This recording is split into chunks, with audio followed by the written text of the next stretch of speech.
নমস্কার বন্ধুরা, আপনারা দেখছেন ভারত রিঅ্যাকশন। আপনাদের সঙ্গে রয়েছি আমি অমিত। বন্ধুরা, এই মুহূর্তে আমি আপনাদের সামনে যে ভিডিওটি নিয়ে এসেছি সেটি হচ্ছে বেসিক্যালি স্টাডি আইকিউ আইএএস প্রশান্ত ধাবন স্যারের ভিডিও। তিনি নর্মালি এই ভিডিওটি করেছেন ইন্ডিয়ার পিএম নরেন্দ্র মোদী যে রিসেন্টলি 23শে আগস্ট ইউক্রেনে ভিজিট করবেন সেই টপিকের ওপর। আর এই ইউক্রেনে ভিজিট করা নিয়ে কিন্তু পশ্চিমী যে মিডিয়া রয়েছে, পশ্চিমী দেশগুলো রয়েছে, তারা কিন্তু বিশালভাবে হাইপ ক্রিয়েট করেছে। তারা কিন্তু এমনটাও বলছে যে নরেন্দ্র মোদী ইউক্রেনে ভিজিট করছে তার কারণ হচ্ছে রাশিয়া এবং ইউক্রেনের মধ্যে যে কনফ্লিক্ট চলছে সেই কনফ্লিক্টটাকে বন্ধ করার জন্য, তার মিডিয়া যে মিডিল ম্যান সেই মিডিল ম্যান হওয়ার জন্য। কিন্তু তার উপরে আজকে এই চর্চা। আমরা আগে ভিডিওটি দেখে নেব। তার আগে সকলকে জানিয়ে দেবো, আপনারা অবশ্যই আমার চ্যানেলটি সাবস্ক্রাইব করে দিন, পাশে থাকা বেল আইকনটি বাজিয়ে দিন, সঙ্গে আমার ভিডিও ভালো লাগলে লাইক করে দিন, আরও সকলকে পাঠিয়ে দিন এই ভিডিওটি যদি আপনার পছন্দ হয়ে থাকে। কমেন্ট করে জানিয়ে দিন এই ভিডিওর ওপর আপনার কী রায়, আপনার মতামত। আর আমাকে ফেসবুকে ফলো করতে হলে আপনারা অবশ্যই ফেসবুকে গিয়ে ভারত রিঅ্যাকশন সার্চ করে সেখানে আমাকে ফলো করতে পারেন। আমার টেলিগ্রাম চ্যানেলও রয়েছে, আপনারা সেখানে গিয়েও ভারত রিঅ্যাকশন লিখে ডাইরেক্ট চ্যানেলে যোগ করতে পারেন। তো চলুন বন্ধুরা, আমরা প্রথমে আগে আমাদের ভিডিওটি দেখে নিই। नमस्कार, वेलकम टू स्टडी आईक्यू। मैं हूं प्रशांत धवन और इस वीडियो में हम बात करने वाले हैं एक बहुत ही इंपॉर्टेंट टॉपिक के बारे में। देखो, जो ये डेट है ये याद रखना, 23 अगस्त, क्योंकि ये वो डेट है जब आप इंटरनेशनल मीडिया को देखोगे सिर्फ पीएम मोदी और यूक्रेन के बारे में बात कर रहा होगा। हर जगह इसी टॉपिक पे आर्टिकल पब्लिश होंगे कि प्रधानमंत्री नरेंद्र मोदी ये यूक्रेन में गए हैं जेलेंस्की से मिलने के लिए। और ये विजिट देखिए, पहले तो मोदी जी जाएंगे पोलैंड में। पोलैंड आपको पता है यूरोपियन कंट्री है, काफ़ी फ्रेंडली कंट्री है टुवर्ड्स इंडिया।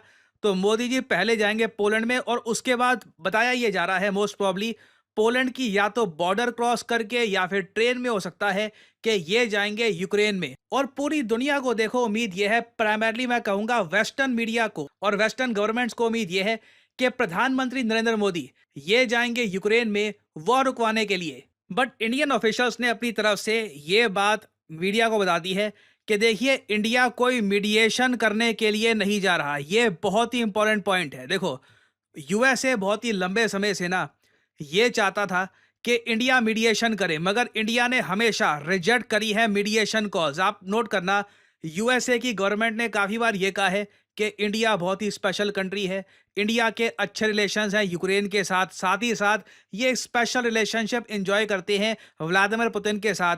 तो इंडिया को अर्ज करना चाहिए और अपने जो टाइज हैं, स्पेशल टाइज विद रशिया, ये यूज़ करने चाहिए ताकि जो ये इलीगल वॉर है ये ख़त्म हो जाए। इंडिया ने देखो हमेशा ये स्टांस रखा है कि हम लोग वॉर में एक मीडिएटर की तरह नहीं घुसेंगे। यूएस को बहुत आदत है कि इंडिया पाकिस्तान का कुछ इशू है, हमें मीडिएटर बना लो, हम बीच में सुलझाएंगे। इंडिया ने सिंपली यहाँ पर हमेशा ये कहा है, वॉर देखो इन दी एंड या जो भी कॉन्फ्लिक्ट है वो वही दो देश सुलझा सकते हैं जिनके बीच में ये वॉर हो रही है।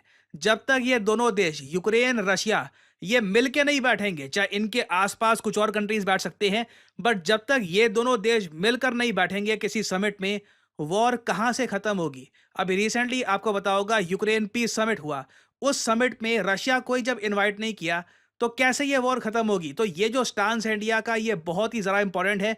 जो भी यूएस की रिक्वेस्ट थी, ना सिर्फ यूएस की रिक्वेस्ट, कई यूरोपियन देशों की रिक्वेस्ट थी, इन सब रिक्वेस्ट को इंडिया एक तरीके से रिजेक्ट कर रहा है। और अब यहाँ पे आप पूछोगे तो पीएम मोदी यूक्रेन जा क्यों रहे हैं, इनके जाने का मेन मोटिव क्या है। तो यहाँ पर यह बताया जा रहा है कि इंडिया ये मानता है कि एट मैक्स अगर कोई थर्ड कंट्री कोई काम कर सकता है तो वो ये है कि कम्युनिकेशन चैनल्स एस्टैब्लिश करना। आज के समय यूक्रेन रशिया की सरकारों के बीच में लिटरली वॉर चल रही है, रिलेशंस बहुत बहुत ज़रा ख़राब है। तो काफ़ी बार जब आपको बस आपस में बातचीत करनी है, जैसे यूक्रेन को ही कहना है कि ठीक है हम रशिया से बात करना चाहते हैं, ये बातचीत काफ़ी बार इंडिया के थ्रू हो सकती है। तो इंडिया ने यह कहा है कि मैक्सिमम एक कम्युनिकेशन चैनल, एक थर्ड कंट्री के जरिए एक कम्युनिकेशन चैनल ये हम एस्टैब्लिश करने में हेल्प कर सकते हैं। बाकी देखिए, जंग तो ये दोनों देश ही खत्म करेंगे। और अभी हाल ही में जो यूक्रेन ने किया है उससे देखिए रशिया यूक्रेन वॉर और ज्यादा कॉम्प्लेक्स भी हो चुकी है। क्योंकि अगर हम करंट वॉर में आप देखें यूक्रेन और रशिया का, तो यहाँ पे आप एक बात नोट करना, स्थिति अब कुछ ऐसी हो चुकी है। रशिया ने ये सारा जो हिस्सा है यूक्रेन का ये कब्जा रखा है और यूक्रेन ने छोटा सा जो हिस्सा है कुर्स्क रीजन का ये रशिया का कब्जा रखा है और धीरे धीरे यहाँ पर मैं कहूँगा यूक्रेन आगे बढ़ रहा है। यूक्रेन पीछे बिल्कुल नहीं जा रहा और लगातार ये लोग जो रशिया के ब्रिज हैं कुर्स्क में ये भी डिस्ट्रॉय कर रहे हैं ताकि एक पूरा बफर जोन बन जाए। ये इलाका वापस रशिया को अगर कैप्चर करना है तो हो सकता है कि 50-60 हज़ार सोल्जर्स भेजने पड़े। इतने सोल्जर्स रशिया के पास इमीडिएटली है नहीं।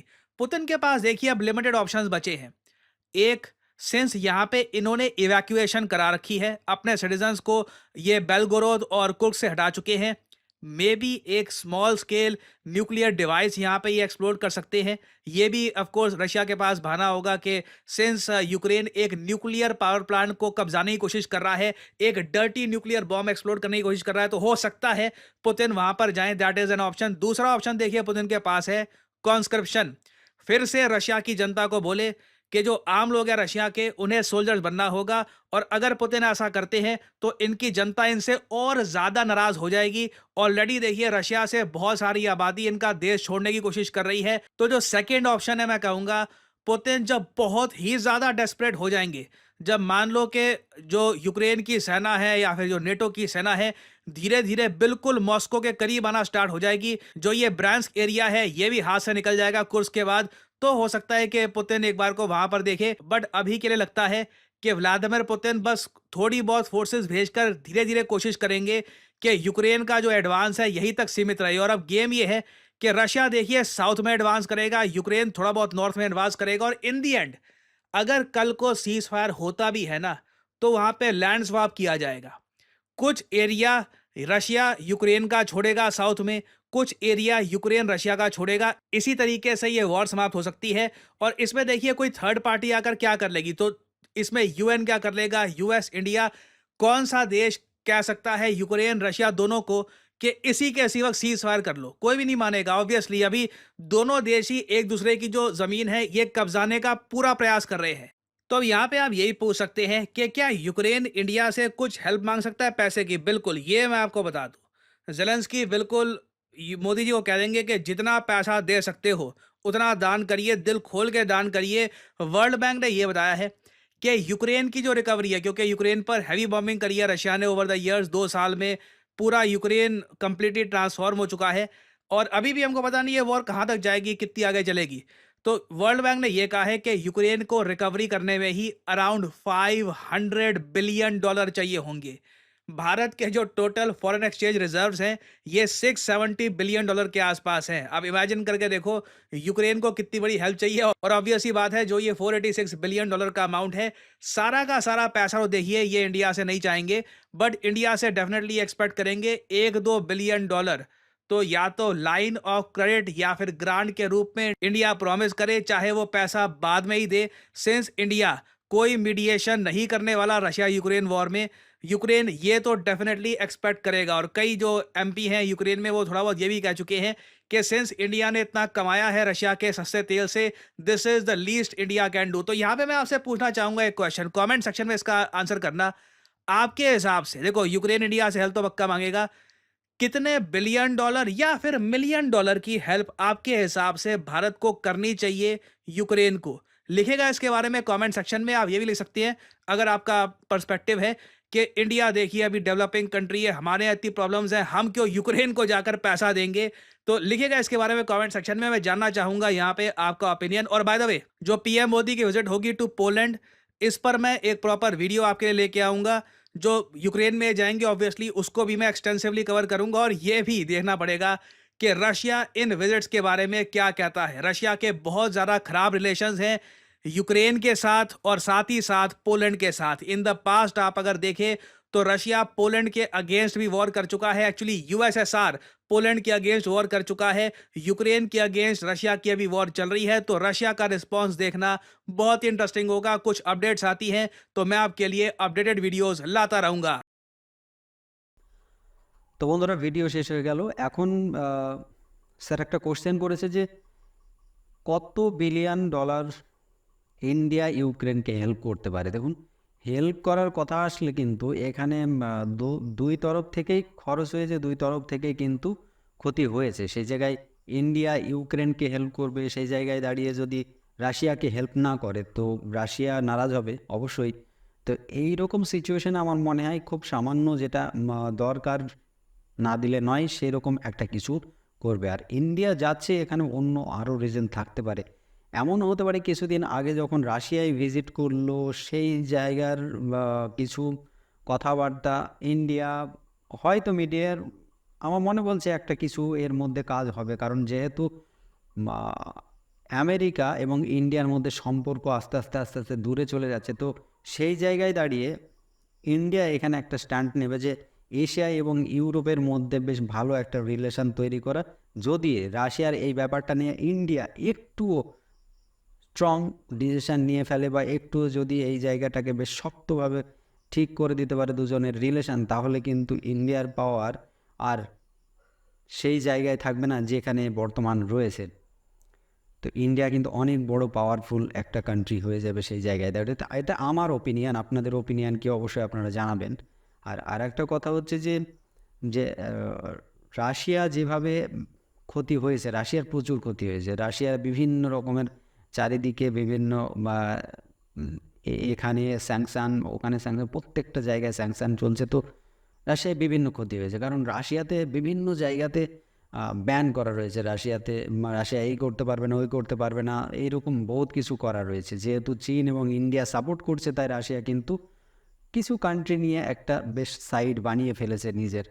তো এই জায়গায় দাঁড়িয়ে রাশিয়ারও কিছু না কোনো দিক দিয়ে এই যুদ্ধটাকে শেষ করার একটা দরকার রয়েছে। তা আমার মনে হয় এই ব্যাপারটার না হলে প্রধানমন্ত্রী মোদি যখন কিছুদিন আগে ভিজিট করেছিল রাশিয়ায়, তারপরেই আবার ইউক্রেনে যাচ্ছে। তো এর মধ্যে এখনও রাশিয়ার তরফ থেকে কোনো কমেন্ট আসেনি। তো আমার মনে হয় এর মধ্যে কিছু একটা ব্যাপার আছে। তো এখানে আরও একটা কথা রয়েছে যে দেখুন, ইন্ডিয়া এবং পাকিস্তানের মধ্যে যে কনফ্লিক্ট চলে, সেই কনফ্লিক্টে কাশ্মীরের ব্যাপার নিয়ে কিন্তু কেউ কোনো দিন কোনো রকমভাবে এটা সলিউশন করতে আসেওনি বা কেউ করেওনি। কারণ হচ্ছে যে এটা আমাদের দুটো দেশের মামলা। সেই জায়গায় দাঁড়িয়ে ইন্ডিয়া এটাও বলতে পারে যে ওটা দুটো দেশের ওদের ব্যাপার। এখানে একে অপরকে যুদ্ধ থামানোর জন্য বলা যেতে পারে, কিন্তু তাদের মধ্যে কোনো মিডিয়েটারের কাজ করা যে সম্ভব না। যদি দুটো দেশের, যেমন রিসেন্টলি ওদের যে শান্তির জন্য যে একটা বৈঠক ডাকা হয়েছে, সেখানে কিন্তু পুতিনকে ইনভাইট করা হয়নি। পুতিন আসুক আর না আসুক, তাকে কিন্তু ইনভাইট করার দরকার অবশ্যই ছিল। কারণ যেহেতু দুজনের মধ্যে ঝামেলাটা, তো দুজন যদি সামনাসামনি না হয় তাহলে সেটা সলিউশন কি কোনোভাবেই হবে না। আমি এক পার্টিকে নিয়ে সলিউশন কোনোভাবে করতে পারবো না, আমাকে আর এক পার্টি কিন্তু সমানভাবে দরকার সামনাসামনি। যে একজন মত দিচ্ছে সেই মতটার উপর ফেভার করছে কি না, এর নিজের হ্যাঁ আছে না না আছে, সে করবে কি না সেই মতের ওপর কাজ, তো সেটাও জানার ব্যাপার রয়েছে। এটা আমি আমার ওপিনিয়ন দিলাম। স্যার খুব ভালো ভিডিও বানায়, অবশ্যই আমরা ফলো করি। আজকে এই ভিডিওটা আমি দিলাম, আমার মনে বললো যে স্যারের এই ভিডিওটা অবশ্যই রিয়াকশান দেওয়া উচিত, আমি রিয়াকশান দিয়েছি। অবশ্যই আপনাদের যদি ভালো লেগে থাকে আমার এই ভিডিওটি একটু লাইক করে দেবেন, শেয়ার করে আরও সকলকে দেখার সুযোগ করে দেবেন।